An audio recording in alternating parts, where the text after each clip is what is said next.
Hey, we're here. It's us. And we have a friend. As many of my friends will recognize him, he's the famous Jay Keaveny. Ta-da. And I didn't have Frid in my ear going, Keaveny, no. Okay. That's an inside joke. Anyway, I hope you guys all had a great week. This week we're going to talk about the people we've met. Some of the nice ones and some of the not so nice ones, but mainly nice ones. So, Mark, since you're going to lead the procession, why don't you? Okay. Well, I assumed you were, but okay, let's do this. Jay, why don't you tell us a little bit about your background? I know you're from Connecticut. You used to work for the state, right? Yep. And you're retired now. Yeah. Yep. And Retired in 2011. And feels like I'm out on parole. it always does. And and yeah, I started doing the fan stuff back when I was much younger, and it's fun. I enjoyed meeting celebrities, and I usually come away with the experience with at least one or two fairly interesting stories. Yeah, and it's something not a lot of people get to do. Uh-oh. Just to tell everybody, we've been having a little trouble this morning. We're getting Jay in from Connecticut, as he mentioned. And, so storms in between and all something seems to be interfering. So I'm sure that Jay will come back as soon as he can. But when the audio breaks up a little bit on his end, we're sorry. It's not Jay's fault. It's just no. And it's not really Streamyard. It's just the nature of the beast. And it's the main reason that Melody and I have started pre-recording a lot of the shows, because we found that when we get online at 9:00 at night on a Saturday night when everybody's out partying, there doesn't seem to be as much internet traffic, so therefore it doesn't cause us as much trouble. So exactly. I was hoping by the time I got done saying that Jay would be back, but he doesn't. And he doesn't seem to be. I will communicate with him and see. See if something maybe his phone quit. Yep. Which would mean that we are now going to be me and Melody talking about celebrities. But hey, look, I've met a lot of celebrities. I'll give you the background on that. My wife, Beverly, and I, for about 25 years, did toy shows, science fiction conventions, and so forth, selling collectibles. And what they usually do or they used to do, not quite so much anymore, but what they used to do is they would rent a big hall, like the Pasadena Convention Center was the main one out here. And they would take half the hall and they would put tables with celebrities sitting at the table signing autographs. And back at that time, all you had to do was buy the photograph and they would autograph it for you. Difficulties. There he is. Good. Jay's back. All right. Yeah, the phone overheated again. Well, if it keeps doing that, then if it does it again, call it by how you know your phone. If you think it's going to damage it, then let's just set this up later some other time. Sure. And if I might comment, do you have a case on your phone? No, I don't. Okay. I was going to say, if you have a case, take the case off, because a lot of times that will help it keep from overheating. But if you don't have a case, well, then I don't have a case. Or some of the older phones just do that, and This is a new one. yeah, well, the Who knows?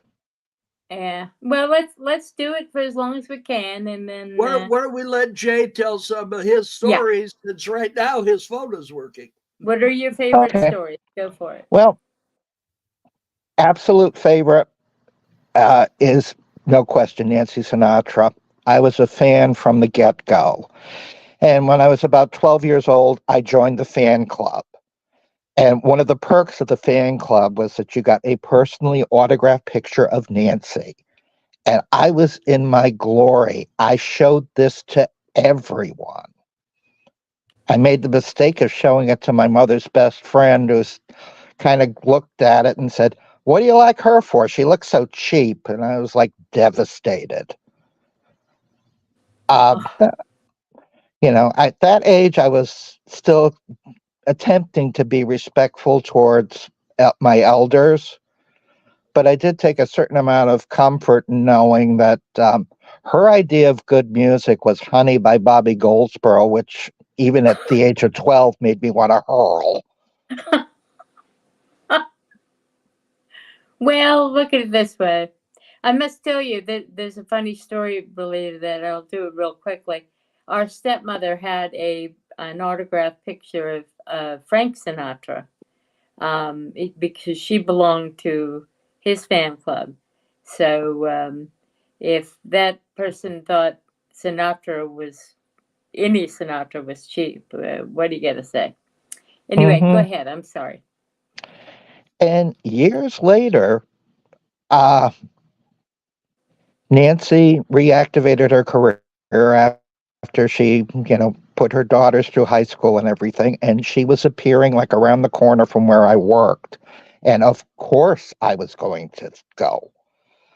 I got there early, so I got to hear her sound check from outside, made sure I was in the front row. And during the show, I got the impression that she was saying to me. It was correct. And when they announced that she would be meeting fans after the concert, I was like, oh my God. And, I patiently waited my turn. And when I got up to her, she jumped out of her chair and said, "Oh, I'm so glad that you came back." And I was like stunned. I mean, you mean you noticed me? And she kind of did a Mae West take and said, "You were real hard to miss." And then she kissed me of her own free will, I would like to point out. I didn't have to put a gun to her head or anything. And needless to say, I did not sleep that night.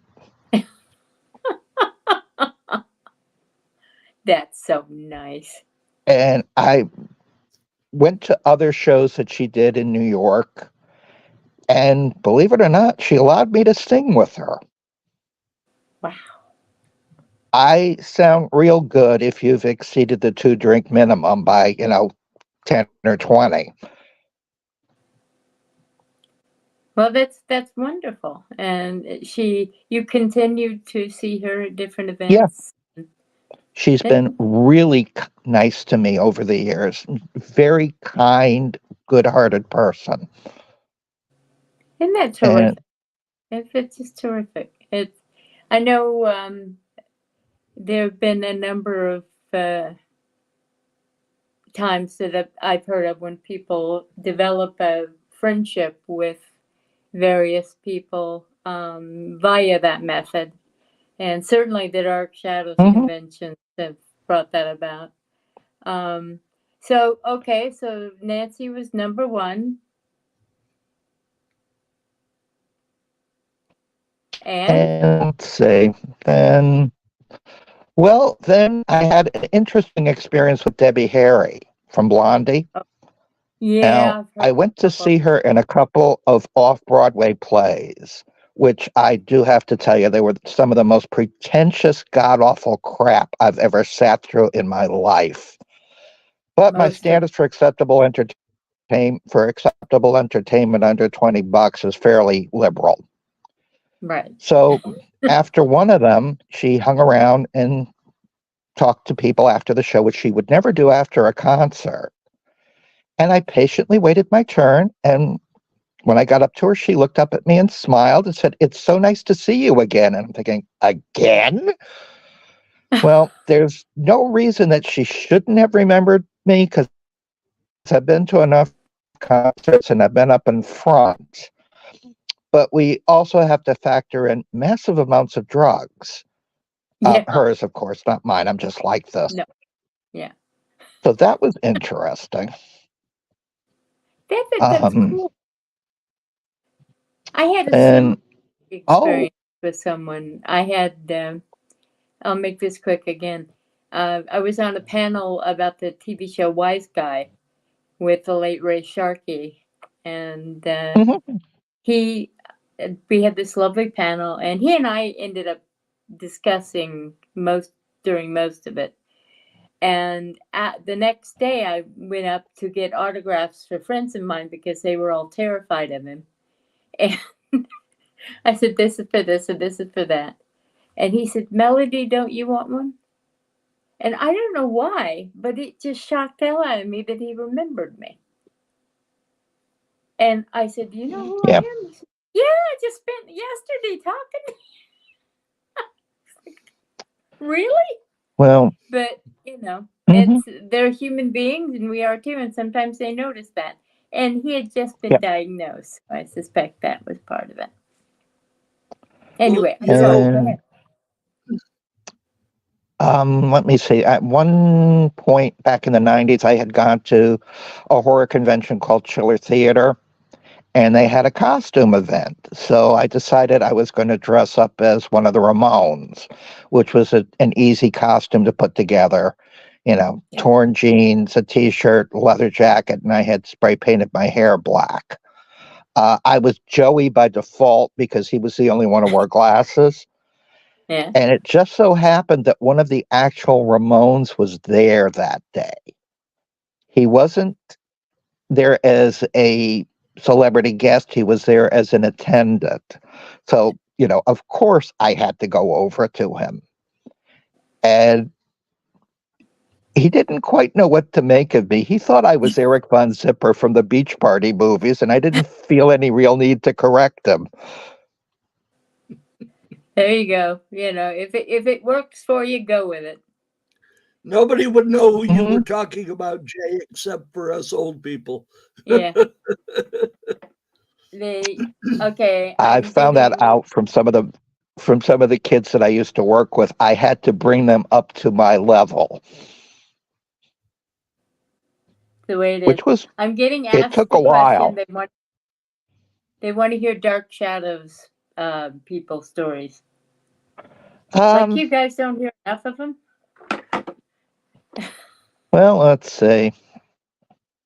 See if Jay knows any Dark Shadows people. Oh, he does. Because I've they've met heard most your of them over the stories. years from the original show and the NBC revival. Yeah. I love the video, by the way, that somebody, it might have been you, uploaded with Laura and Lizette Anthony. mhm. And the look on Laura's face, you had to know Lizette was Laura very to sweet. guess. Yeah, but she looked really uncomfortable. I felt badly for her. Yeah. She didn't do well in crowds anyway. Yes, Mark. I only met one. Yeah, he Catherine met Lee Scott. Catherine. I But did not get to be very friendly with Barbara Blackburn, who played Carolyn on the NBC show. Yeah. She did a one-woman show, which was one of the most brilliant things I've ever seen in my life. And she played like 9 different characters. She played, a God, She played a goth teenager whose ambition was to look as dead as she possibly could. She played a recovering Playboy centerfold who kept lapsing into poses when she didn't mean to. She played a member of the bimbo liberation movement. And she played a I love it. dominatrix. And it was just so clever, so funny. I still quote dialogue from it. She opened with, I don't like a man who is too smart. I like a man who is just smart enough to know how stupid he is. She is a She very good she was actress. such a nice person. I'm sorry she hasn't had more success. Yeah, that's the way of things. There's so many good actors that are foundering, but she's well respected. I know in little theater and light theater circles, so that has its own respect. So. And supposedly she had taken an acting class with Nancy Barrett. They were both students. Yeah, there's so many crossovers with the Dark Shadows people. Yeah. Yeah, just yes. I forgot. I knew one other Dark Shadows. The guy that played Riker's dad. Who was that again? Mitch Ryan. Yeah. Yeah. He was at one of the Star Trek. He was at one of the Star Trek conventions that I went to, and that was where I met Catherine Lee Scott because she was in a Star Trek episode. They were both at a Star Trek convention. And she had the companion on her desk, and he got to say, "Oh, it's my sister's book," because she couldn't tell it from looking at the title. But anyway, Catherine gets that. I tell her joke. It does have your name on the back, doesn't it? Yeah. I could go on and on about that, but my grief is not with Catherine about that. So. Well, when you're a ghostwriter, you have to accept that kind of thing. Well, I wasn't a ghostwriter. I wrote the bloody thing, but it's not going to sell because my name's on the front. It's sold because it had Catherine's name on the front as Jonathan. So that's the reason that's your biggest seller, right? No. Some of the romance novels? Yeah. Oh, yeah. I've got a couple of my second Seamus Bede steampunk detective novel is actually better sold. So, but neither one of them are burning up Stephen King's. Well, you know what I think was your best work? Oh yeah, that my first like 50 years ago. I think we should make a movie out of that. I should make a movie out of everything I do, but thank God I don't. Anyway, what about, do you have any Jonathan stories that you can tell? Any what? Any Jonathan? Ooh, that I can tell. Well, yeah, that you. Not really. Yeah, it just depends upon the day with Jonathan. Met him, but it wasn't all that memorable an encounter. Yeah, I met him on the autograph line, so I was just one of the face of the crowd. Yeah. Well, I did find out that Humbert Allen. Oh. Well, that might be it for Jay. Yeah. Well, we'll see. Jay, if you can hear us, try to come back. Come back in. Yeah. It was going great, but yeah, we're gonna have to get you a better phone or a fan to blow. Yeah, we really do. Let me. Sorry, we don't make enough money here to buy people phones. God knows. We can figure something out though. Now, Melody, are you using your laptop now, or are you using your phone still? Right now I didn't have enough. We've had stuff going on, as I'll talk to you about later, but I'm using my iPad right now, my new one. So Oh, if it looks better, that's why.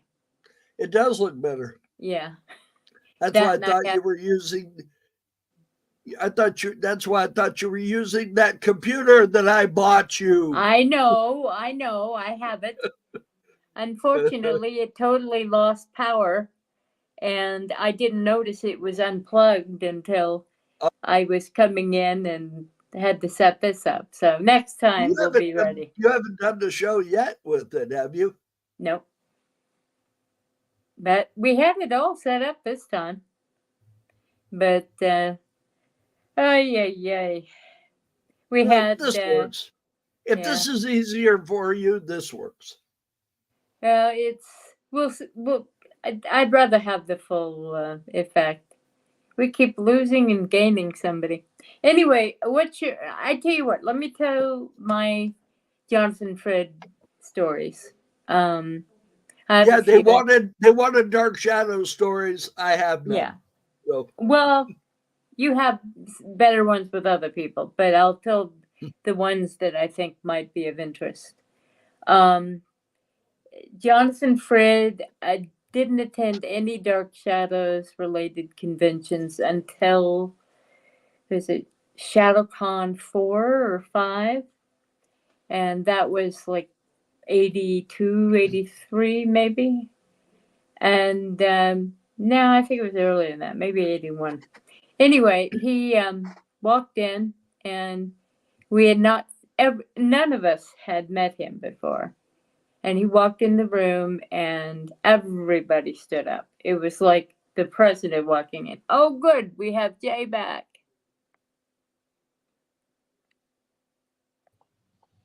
Yay! You So are get back amongst bag us. of ice. Get you a bag of ice and sit it next to your phone. There you go. mhm. Sit the phone on that actually might work. All right, let me. I was in the midst of talking about my first Jonathan Frid encounter. So anyway, we went. He came in, and we all stood up and applauded him, and because I was the totem gopher for a couple of people who were prominent in fandom, who were friends of mine, and I had to carry something around, and I leaned over. I was helping with the autograph line, so I leaned over and got an autograph from him. And he looked at the picture. He said, "Oh, I hate this." And I said, "Shoot me, it was cheap." And he cracked up. So I got in good early with him. So he signed it. And of course, he was younger then, so he wasn't nearly as grumpy as he got Mhm. in later years. But I went to, when he was doing the one-man show, I went to his apartment with everybody else a couple of times. And he was always very civil and nice to me. I suspect because of my connections to other people. But anyway, that was my Jonathan Fripp. Go for it. Well, this isn't my story. This happened to Helen Samaras when I'm sure she won't mind me sharing it. Hi, Helen. She had a pool party at her house, and Jonathan was there. And he told people that they didn't know how to properly get on one of the pool floats. So he decided to show them how to do it. And I've heard this one. unfortunately, as he mounted the float, his trunk slipped and he mooned the entire gathering. This was before, of course, phones were everywhere. So Nobody got a picture. his posterior was not shown for posterity. I like that. Posterior for Very posterity. good. Well, there was the story. I'm sure you've heard this one. Nancy Kersey tells it. I was there when this happened, but he was out at poolside at the Dallas Dark Shadows convention, and it was 100 degrees, and it was midnight. It was just horrible. So we're all sitting around the pool, and the people who are just fans, not working with the convention, were sitting there staring over at him. Well, those of us who work with the convention know not to stare at Jonathan. So we're all just sitting around. And there was also a knife fight that sprung up in the middle of it. And they got them out of there. But it was time to go in, and Nancy went over and shook his shoulder, because she was his assistant. And he looked at me. He says, "Well, I'm awake. Party, party, party." And he was very himself. And all of these people are turning around looking like. So we had to kind of usher him. Well, Nancy ushered him in. I stayed as far away as possible because he could get kind of grumpy in those situations. But anyway, he in many cases he was a very nice man, and he was always a good man in my estimation. He never stole things. He didn't, there were plenty of, a couple of the people who attended conventions who would steal off the tables. And Oh, yeah. Yeah, Jay knows who I'm talking about. Unfortunately, yeah. And but Jonathan never did anything. Of course, he was, fairly wealthy, but he treated everybody with respect. If he did get grumpy with them, he would tend to go to them afterwards and apologize. And but he didn't always do that. So anyway, I know nobody has any Grayson stories. I think I'm the only one. Beth too. Beth Clapper. Marcy is gone now, but those of us who went to the Grayson gathering, as we called it, and those of us who went to the dinner afterward, which I did because I was in the hospital for the Grayson gathering. But she was very much like Jonathan. She was a New Yorker. She was very tough and very straightforward, but also a good person. And she backed me up 100% all the time. And she could be a real something or other at times, but she was 100% on my side. And that's the important thing. Anyway, next story. How about, you said you met Nancy Barrett? Yeah. Yeah. And any good occasions with her? Well, I have one pretty funny thing because I had talked to her about One Life to Live, which she had been on as two different characters, because I figured she probably was sick and tired of answering Dark Shadows questions. Yes. And I asked her what it was like working with Tommy Lee Jones. And she went, "Tommy Lee Jones? Huh. We all thought he was just such a schmuck." Well, he's a schmuck with an Oscar, but... Yeah. The thing about Tommy Lee, I actually know people who know him. He's, I don't know if this is widely known, he's autistic. And I did not know that. He's a brilliant man. In fact, they had 12,000 entrants for one position at a school when he was going to this, or applying to this theatrical type of high school. And he actually beat out all the other people to get in. He was that intelligent, and he has absolutely no social skills. He is the rudest person in the world when you meet him. That's autism. What's that? So yeah, that's autism, exactly. And he also has a very bad drinking problem.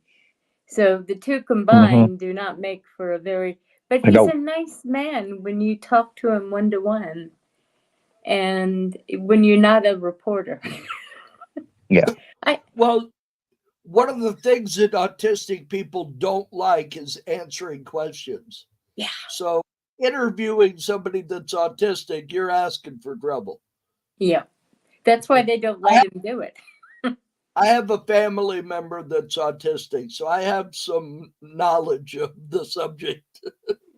And he's very straightforward. He'll tell you exactly what he's thinking at the moment. And that's not necessarily, what you want to hear, but it's they're good people. That's just the nature of their neurological makeup, And I have no doubt they thought Tommy Lee was a schmuck because he had just come out of, he was educated at Harvard, so. And in fact, who has really great stories about him is John Lithgow.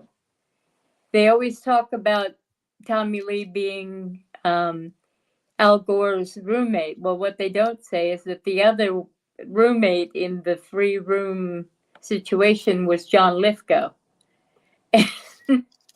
He has That must have been interesting. Oh, yeah, absolutely. He has said that Tommy Lee is the least homophobic person he's ever met in his life. He actually punched out somebody who tried to beat up a gay guy one time. So Tommy's heart is in the right place. It's just his mouth is. He's not. And I suspect that's the case with. We just lost Jay again. And I just talked my way through the whole thing. I'm sorry.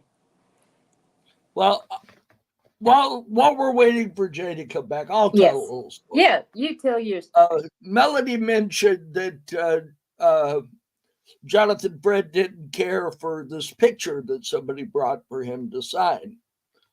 Was that your picture? Yeah. Well, Beverly and I happened to have the table next to Gil Gerard and Aaron Gray from Buck Rogers. Well, Aaron Gray, what a lot of people don't know, when Aaron Gray was a teenager, she was a nudist. And she went with her family to nudist events. And apparently a few photographs were taken of Aaron when she was like 12 or 13 years old at these nudist events. Well, somebody somehow got a hold of one of these photographs and actually had the gall to bring it to her to have it autographed. Well, she had him thrown out of the the hall. She should have had him arrested for carrying around a picture of a 12-year-old. That's kiddie porn. No kidding. Oh my God. Like how can somebody have that idea that would be okay? Exactly. Oh, and, so that's my Aaron Gray story. She was beside herself. Apparently, I talked to her afterwards, and she said that had happened to her before. Oh my God! She says, yeah, that picture haunts me. She says, I don't know how many people I've had, bring that to her attention. Did you know there's a naked picture of you on the internet? Like they wouldn't know. Yeah, I know. She said she had spent a lot of money trying to get it removed, but you can't get something removed from the internet. No, God, no. Because somebody in Romania has a copy of it. How are you? You'd have to have the world police go after them. Exactly. Is Jay back? Yeah. Jay's back. I'm so sorry. Here you were telling your story, and I opened my mouth. Oh, no biggie. No, go right ahead, though. Okay. Well, before Nancy Barrett ever came to a convention, Helen and I and a couple of other friends had gone to see her in this off-Broadway play. $10 ticket, how bad could it be? And it was so funny. Dysfunctional Southern sisters. And I thought it was hilarious. And this guy sitting a couple of seats away from me kept looking over at me and smiling every time I laughed. I was like, well, it's New York Theater. Is he trying to pick me up? Well, it turns out he was the author. and we struck up a friendship. He flew me out to talk to us after the performance, and she had noticed us during the show. She noticed me, let's face it. And the stories poured out of her. And when I happened to mention to her that once upon a time, many, many years ago, I had played Carolyn, her eyes just bulged like, you? And like, yeah. And from that point on, she was not an actress holding court. She was just enjoying the interaction. The moment, yeah. That's when you get the best stories, the best interactions, is when they go past the talking down and turn into the talking with. It doesn't happen often with actors, but it can. Yeah. Did you ever meet Joan Bennett? Briefly. Yeah. It was the first convention she was at, and she wasn't as sharp as she was at some of the later ones. Yeah. When she she hadn't was quite got the. Yeah. When she was on her game, she was funny as hell. Do you remember the time when Catherine was going on about how everybody looked forward to going to work and we all loved each other and we couldn't wait to see each other the next day? And Joan grabbed the mic and said, "And what show were you on, dear?" Yeah, I told Catherine that I think Joan was channeling Grayson. Because that's what Grayson would have said. Poor Catherine, that's kind of her job, is to, give the BS side of things. Did everybody freeze on me? No, Mark didn't. Okay. No. Oh, good. It's probably just my eyes. I'm just sitting still. Okay. Mm. Joan was a lot of fun in later years, as always, but she was a lot of fun. How about Louis? You must have some good Louis. Yeah. Helen took a bunch of us out to his house on Long Island once, and that was quite the experience. Yeah. Someone was using the bathroom in the house, and someone was using the bathroom in the guest cottage, and Louis apparently had to go. So he just relieved himself right then and there on the lawn. There Again, you go. nobody got pictures of that either. Well, that's good. Indeed. We're, of course, talking about Louis Edmonds. He was just great fun and one of the good people of the world. I once provided him sleepwear. One of his bags had gotten lost and he had nothing to sleep in. So I had these big old, what do you call them, Prodigy t-shirts. I was a Prodigy member. So he said, "May I have one of those?" And I said, "Yeah, you can have 2 or 3. So I saw him later that night. He was walking to the ice machine wearing the Prodigy t-shirt. So he was a lovely man. And I remember the first convention he ever attended. Nobody really knew much about him, and they didn't know how funny he could be. And someone asked him how he felt when, during the show, Anjali turned his character into a cat. And he just said, "Well, I rather liked it because I'd never quite thought of myself as a pussy before." I know. I remember. He would say things that were so off the wall. And the newer people were expecting Roger, Mr. Hello. Dour, sincere businessman. Exactly. And Louis was so not that. He was such a fun person. And let's see who. I just thought of them a moment ago. Laura. Do you have any good Laura stories? Laura Parker. Diana Lara? Yeah. Yeah. Um, there was this time that the Dark Shadows ladies appeared at Chiller Theater. It Oh, was yeah. Catherine, Lara, Marie Wallace, and Diana Millay. Diana really didn't quite understand what the event was all about. They were not interested in her cookbook. They weren't interested in her primitive artwork. And she kind of get bent out of shape when somebody who she was. Which I'm sure Shadows person, you're not really going to know. So they were doing a Q&A, and somebody asked Diana why she didn't act anymore. And she, well, when you're doing a play, you have to be there, and you have to give a performance, and you have to be there every night to deliver it. And Lara just looked at her and said, you mean it was like having a job?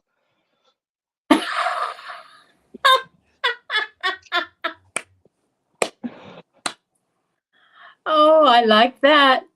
I was roaring in my seat over that one.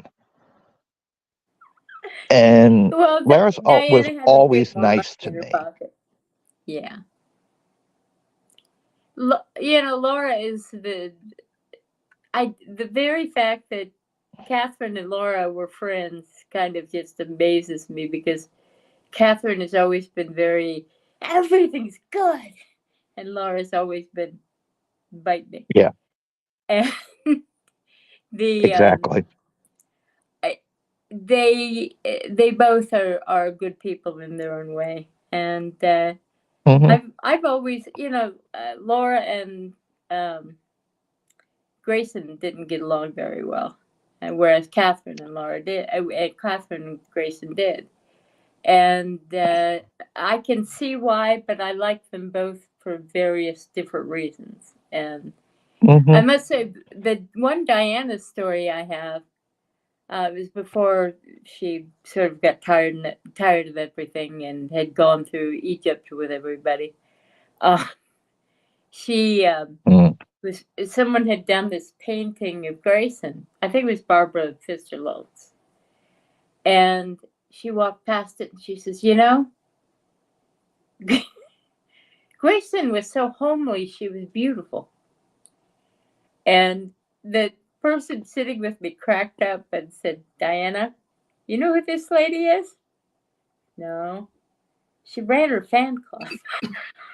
And I said, I don't care. I wasn't her fan because of what she looked like. Diana. And Diana said, well, I didn't mean it. And I said, no, that's okay. You're both in the same category. So she kind of whooshed away. But I wouldn't have been that upset except I remember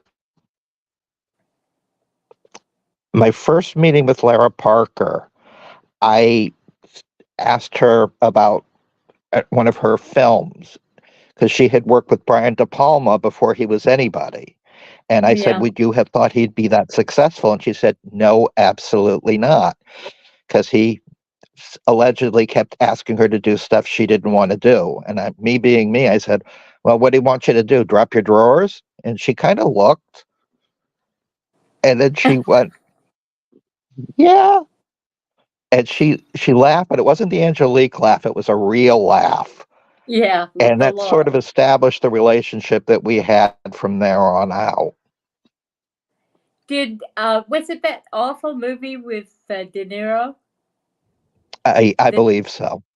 Yeah. I wondered if that I saw it listed on the top 50 worst movies. When you're like in the middle of the evening and there's nothing else on, you switch on one of those things. And I thought I saw her in it, and oh my God, that's horrible. But yeah, I'm sorry to hear she had to deal with that. It's nothing any actor should have to do with. But then again, that's how Grayson forgot all about making Satan in high heels. Mm-hmm. So, Well, if he asked her to Oh, drop her drawers yeah. not on screen, that's terrible. But if it was part of the movie, you know, but it wasn't. no, that He was known for that. he should have been tossed. Yeah. Well, see, unfortunately, that's just part of Hollywood. They act like, oh, that's the days gone by. Bullshit. It's Well, look not. at Gene. Oh, we Look at lost Gene him. Roddenberry. He Yeah, slept with everybody on Star Trek, yeah, although none of them ever claimed that he put pressure on them. He just yeah, they all said they loved him afterwards. So yeah. Yeah, I don't remember Deke Kelly saying. no, he didn't sleep with D. Kelly, but Not the he guys, slept with no. Nichelle Nichols and Grace Lee Whitney and Majel Barrett. And Yeah, I think there was one other one too, probably so. all at the same time. Which is, how do you manage that? Well, yeah, and it's not like he was 14. He was like old. He So, was in his, he was probably in his 40s, I think, when that was yeah, I going can see on. that. I mean, it's not You know, old, he old. was It's not grandpa old. no, he was in his 40s, but you know, he was a powerful man. He held their careers in his hand, so Yeah, you that's the know, very reason why he shouldn't have been doing that. But different days back then. well, one of them married him. You Yeah, I know, know.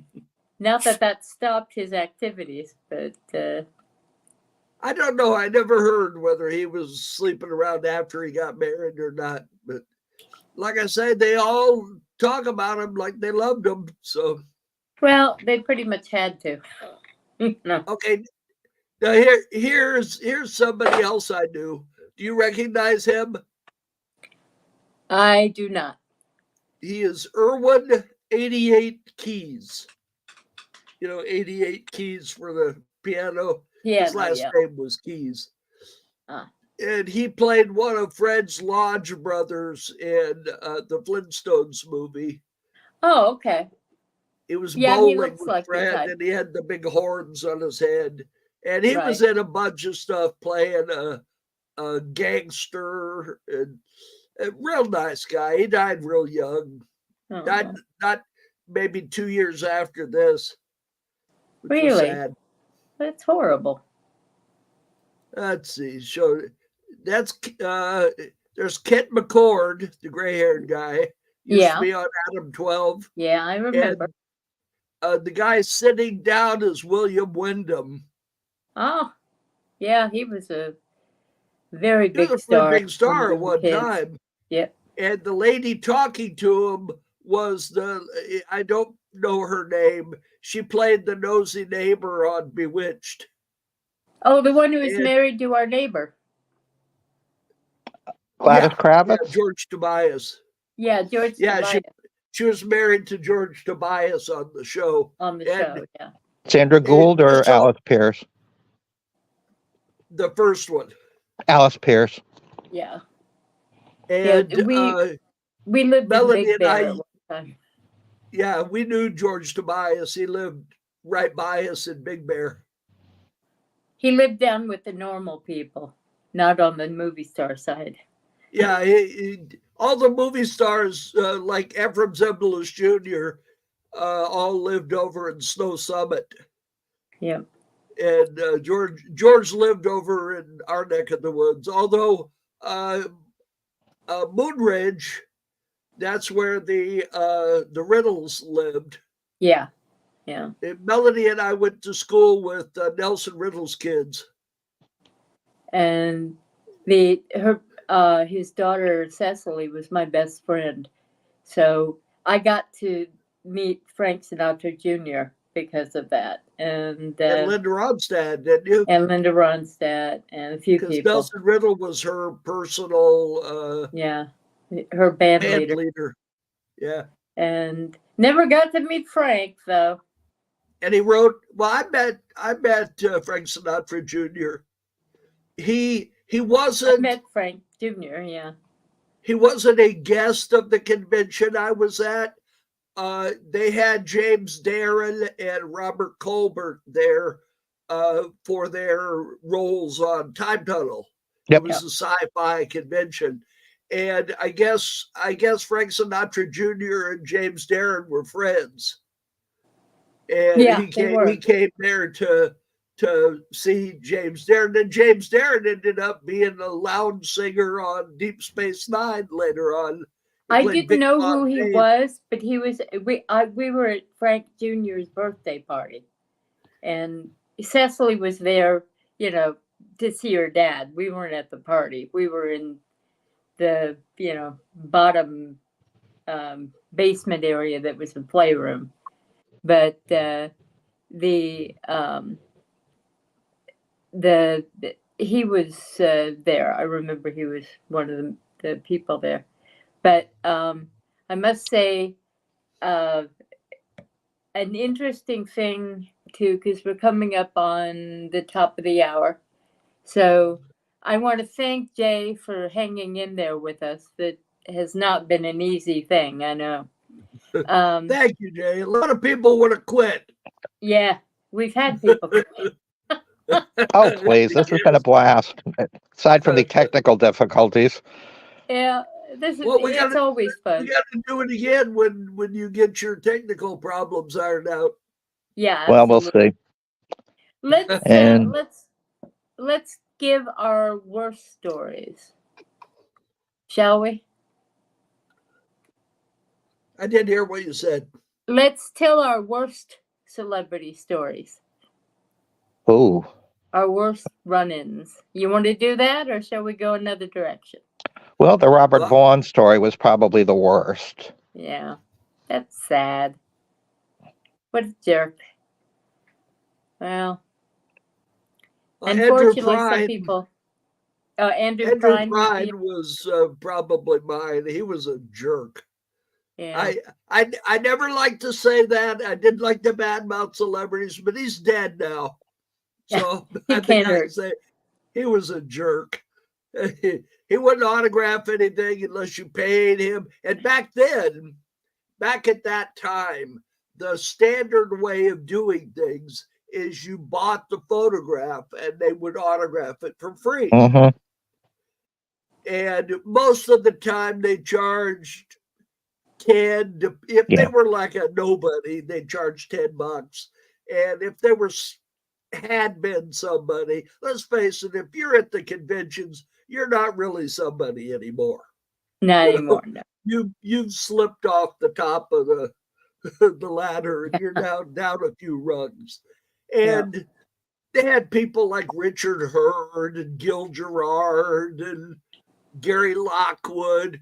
Well, Gary Lockwood's career kind of went to hell because he had this big spot on his head, like a Gorbachev mark on his head. I don't know where that came from, but I'm sure that put an end to his acting career. Well, did you ever see the episode he did on Love American Style when he was still married to Stephanie Powers? I don't think so. And I don't remember it's unique. The concept of the episode was that Stephanie said that his mouth wasn't big enough for kissing, so he decides to expand it. And he spends the bulk of the episode on his knees with a doorknob in his mouth. I remember that. Very strange. It's mere coincidence that they divorced not long after that. Well, I liked her. She was the girl from Uncle. Yes, she was.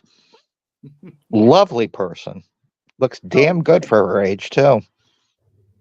You think Nancy would be your favorite person you met? Definitely. Yeah. How about you, Mark? Linda Blair. Linda Blair. She was sweet. I'll tell you another person who was really nice was Yvonne Craig. Oh yeah. She charged $30 for her autograph, and then she apologized and said, I'm raising money for this. It was for almost a lot of the female celebrities raise money for pet adoption agencies and things. And that's what she was raising money for. And she says, I promised them I wouldn't do any autographs without charging. So she was apologizing. She was a real nice lady. Yeah, she did a convention in New York where she had a gathering of fans where we just sat and talked with her. And since I knew more about her than anybody else, I got to talk a lot. She, the infamous Mars Needs Women.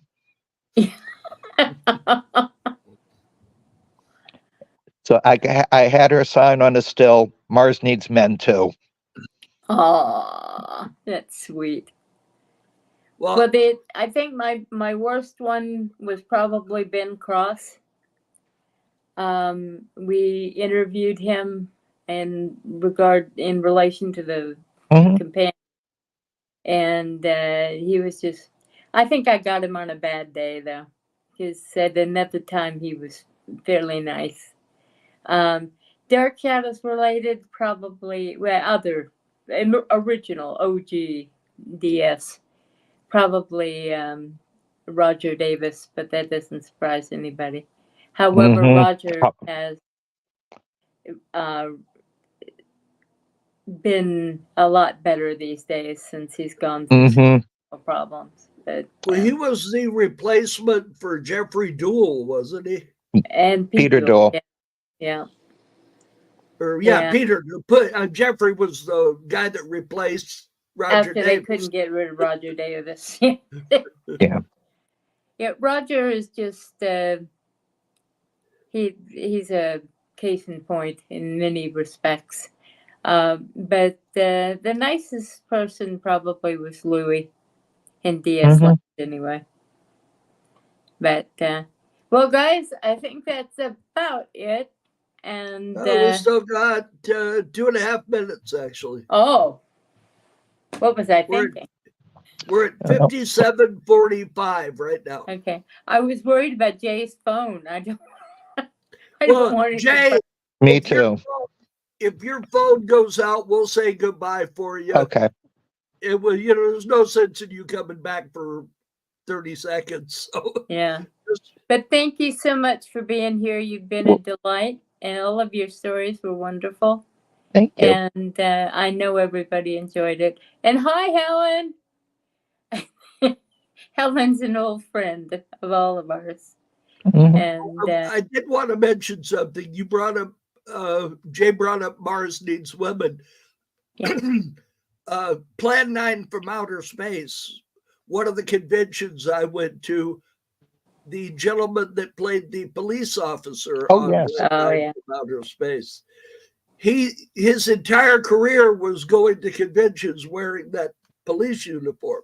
Yep. And I also, thank goodness, got to meet and chat with Forrest Ackerman.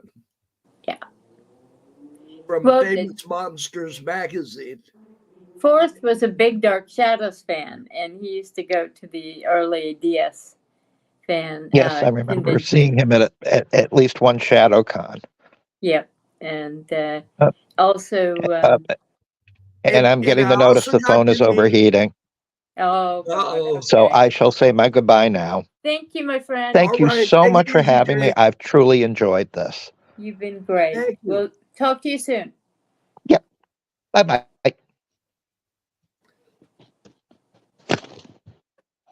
I also got to meet the gentleman who created Outer Limits. I can't think of it. Joseph Stefano. Oh, yeah. And it was one of them situations. This friend of mine named Phil, that was Phil McCary. He rode motorcycles with Joseph Stefano's son.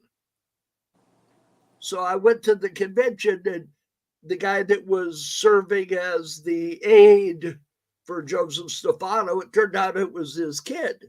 Yep. So I mentioned my friend, and he said, oh, yeah. So he introduced me to his dad, and I got to hold one of the Zanti Misfit ants from the Yeah. Outer Limits episode. You remember Yep. that? It was like a Yep. stop I action thing. remember. And I got to hold one of those ants in my hands. I mean, that's pretty nifty. Oh yeah, totally. That's impressive. Yeah, I was gonna say next week or possibly the week after, we're gonna be having Barry Barsamian. I'm gonna talk to him on Tuesday, and Barry is the cousin of Mike Connors, and he's met a lot of people through the years. Mannix? Yeah. Oh. And he's met lots of people through the years, so he's gonna have some cool stories. And so we'll have lots of fun. And Catherine will be coming up in the weeks ahead, and a couple other people too that I won't talk about yet. But we have to ask them about the Emmy presentation. Yes.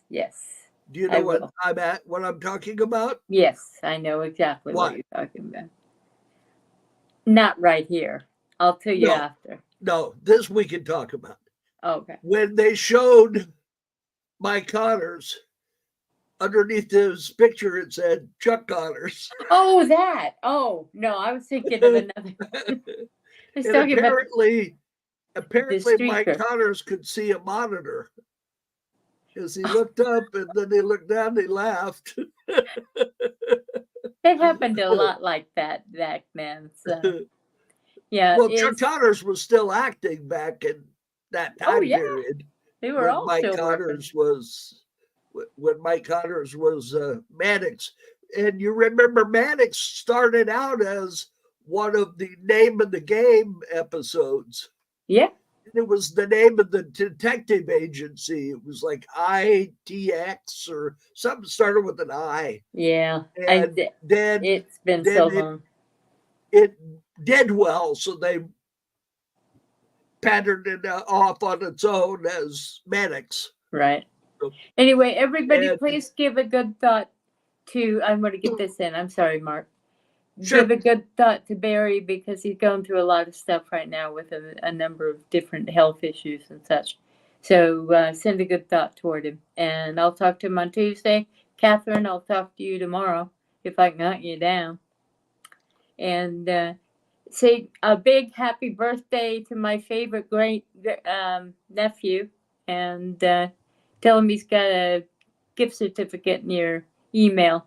For Amazon. I'll check my email when I get done. Okay. Okay. I'm gonna play the theme song and remove us. Sounds good. See you next week, everybody. All I gotta do is there we go. Bye, everybody.